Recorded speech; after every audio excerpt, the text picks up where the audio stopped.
1장 14절에서부터 25절 하나님이 채우십니다. 하나님이 채우십니다. 라는 제목으로 이 새벽에 은혜를 나누도록 하겠습니다. 하나님의 창조는 단순히 없는 것에서 있는 것을 만들어내는 마술 같은 순간을 의미하지 않습니다. 창조는 혼돈을 질서 있게 바꾸고 공허를 충만으로 채우시는 하나님의 섬세한 과정입니다. 창조의 첫 3일 동안 하나님은 빛과 궁창 그리고 땅과 바다라는 틀을 만드셨습니다. 그리고 오늘 우리가 읽은 본문에 해당하는 넷째 날부터는 여섯째 날까지 하나님이 그 만들어진 공간을 채워주시기 시작하는 겁니다. 마치 이사를 올 때 텅 빈 집에 가구가 들어오고 그 다음에 가족이 들어와서 비로소 집이 되듯이 하나님은 우주라는 거대한 집에 생명을 채워넣기 시작하는 것입니다. 오늘 말씀을 통해서 우리의 삶의 빈 곳을 채우시는 하나님의 은혜를 발견하길 바랍니다. 첫 번째로 14절에서 19절까지 생명이 살만한 곳을 만드시는 하나님을 볼 수 있습니다. 넷째 날에는 하나님은 두 큰 광명체 해와 달, 별들을 만드시고 하늘의 궁창을 두시기 시작하셨습니다. 그리고 이것들로 하여금 낮과 밤을 주관하게 하시며 계절과 날과 해를 이루게 하셨습니다. 이것은 단순한 전체적인 배치가 아닙니다. 생명이 살만한 곳을 만들어가는 그 과정이라는 것입니다.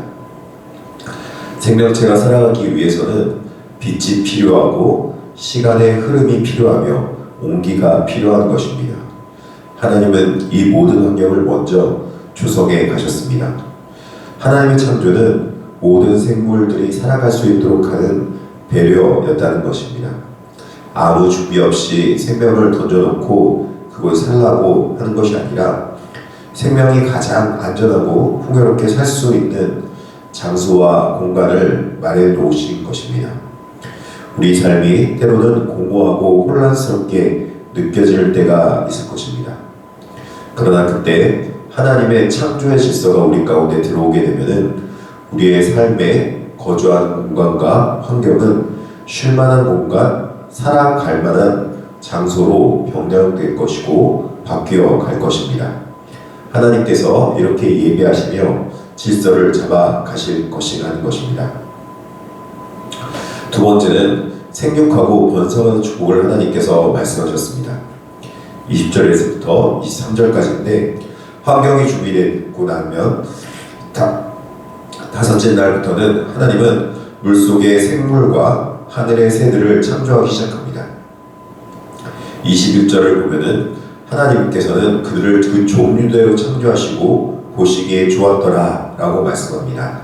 그리고 22절에 그들에게 복을 주시며 말씀하십니다. 생육하고 번성하여 여러 바닷물에 충만하라. 하나님의 창조에는 질서만 있는 것이 아니라 피조물을 향한 축복이 있습니다.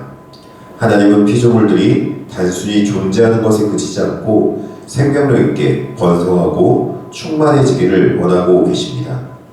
하나님께서는 6일이라는 시간을 들여서 창조하신 것은 그저 능력이 부족해서 6일 동안이나 걸린 것이 아니라는 것입니다.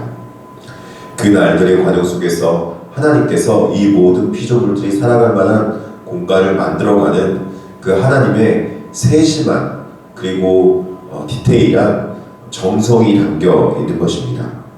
하루하루 매일마다 매 순간마다 하나님께서는 한 피조물 한 피조물을 자신의 온 힘을 다해서 온 전력을 다하셔서 하나님께서 아름다운 정성으로 이 모든 피조물들이 살아갈 만한 공간과 장소와 피조물들을 만들어 놓으신 것입니다. 하나님께서 그만큼 이 피조 세계를 너무나도 사랑하셨다는 것이죠. 그러므로 우리는 우리 자신을 그리고 이 자연 만물을 소중하게 여길 줄 알아야 되는 것입니다. 가치의 창조와 우리의 사명을 볼 수 있습니다. 24절서부터 25절입니다. 여섯째 날 하나님은 땅의 짐승과 가축을 종류대로 만드십니다. 이 모든 과정에서 반복되는 표현은 하나님이 보시기에 좋았더라 라는 말씀입니다. 하나님의 창조는 가치의 창조입니다. 존재 그 자체가 하나님 보시기에 좋은 가치를 지닙니다. 세상은 크기나 힘으로 가치를 매기려 하지만 하나님은 지으신 모든 것을 그 종류대로 귀하게 보십니다. 그러나 안타깝게도 인간은 이 가치를 왜곡해 왔습니다. 피조물을 하나님보다 더 사랑하여 우상으로 삼거나 반대로 하나님의 정성이 깃든 자연을 함부로 파괴하고 착취해 오기도 하였습니다. 바울 사도가 지적한 것처럼 피조물을 탄식하게 만드는 것은 아닌지 우리가 돌아봐야 할 것입니다. 하나님이 만드신 모든 피조물은 우리가 함께 공생해야 될 이유입니다. 생태적 가능성을 갖는 것은 유행을 따르는 것이 아니라 하나님이 안겨주신 청지기적 사명을 감당하는 인간 본연의 의무라는 것입니다. 나아가서 우리는 이 창조 사역에 동참하는 삶을 살아야 되겠습니다.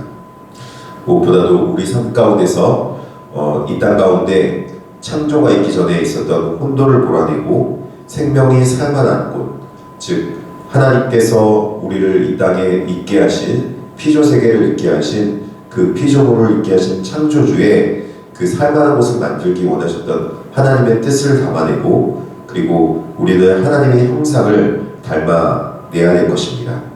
우리 또한 내가 일하고 있는 곳, 내가 거하는 곳이 살만한 공간, 쉴만한 공간으로 만들어야 하는 것입니다. 우리의 가정과 직장에서 누군가 공허함을 채워주며 혼란스러운 관계 질서를 정리하며 또 생명의 기운을 불어넣고 있다면 우리는 하나님의 창조사역에 동참하고 있는 것입니다. 한 주간 하나님이 지으신 세상의 아름다움을 묵상하시고 또 그리고 하나님께서 원하시는 아름다운 질서와 또 그리고 하나님께서 우리의 가운데 채우시기 원했던 아름다운 피조세계를 잘 가꾸며 또 그리고 여러 곳마다 삭막한 곳에 하나님의 사랑을 심며 배려를 베풀어주며 어두운 곳을 비추어 하나님 보시기에 심히 좋은 그런 아름다운 공간을 만들어내갈 수 있는 우리 용인중앙교회 성도님 되기를 진심으로 축복합니다. 1월 1일 첫날부터 새벽에 설교했던 것처럼 송구농심회 때 설교했던 것처럼 우리는 이 땅 가운데 공허를 밀어내고 하나님이 기뻐하시는 하나님의 질서와 하나님의 그 뜻을 하나님의 말씀으로 우리의 삶을 채워낼 줄 믿습니다. 그렇게 읽어가는 2026년도 첫날과 또 2026년 되기를 진심으로 축복합니다. 기도하시겠습니다. 하나님 아버지, 여세 동안 정성을 다해서 이 땅을 아름답게 지으시고 살만한 곳을 만들어서 우리가 거할 수 있도록 하게 하심에 감사합니다. 때로는 우리가 우리의 하나님의 창조의 질서를 잊고 욕심으로 세상을 대했던 때가 있었습니다. 그 모든 것들을 회개하오니 이제는 우리에게 주신 생명을 소중하게 여기며 내가 머물고 있는 곳에 하나님의 질서와 하나님의 채우심에 평화가 넘치는 곳으로 갖고 갈 수 있도록 우리를 인도해 주시고 우리가 그 일을 감당할 수 있도록 하여 주시옵소서. 하나님의 창조 사역에 있어서 하나님 앞에 우리가 이 창조된 피조물들을 아름답게 가꾸는 동역자로서의 삶을 살아가게 하여 주시옵소서. 특별하게 기도하고 있기는 육신의 연약함과 또 물질적인 어려움과 또 영적인 공포함으로 있었던 백성들이 있다면 오늘 하나님의 창조사역과 말씀을 은혜를 통해서 다시 한번 새롭게 삶이 재창조되는 역사를 경험케 하여 주시옵소서. 감사하며 예수님의 이름으로 기도드립니다. 아멘.